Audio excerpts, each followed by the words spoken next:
a small family-run operation, looking to upgrade to about 400 taps this year. And we're here today trying to gain some education.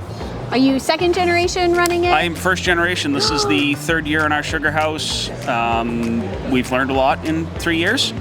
And I've got a brother that helps me out some. Dad's in the woods with me some, but I'm the one that does most of the boiling and a lot of the late nights. What was your big mistake you made this last season? Not having enough parts on hand. Parts? What's this part for?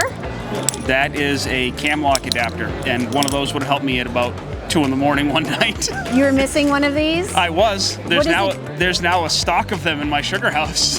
What does it do? It's what I use it for is connecting to one of my vacuum setups. And it broke? It did. It broke right there. All right, but not next season. If it does, I've got a spare.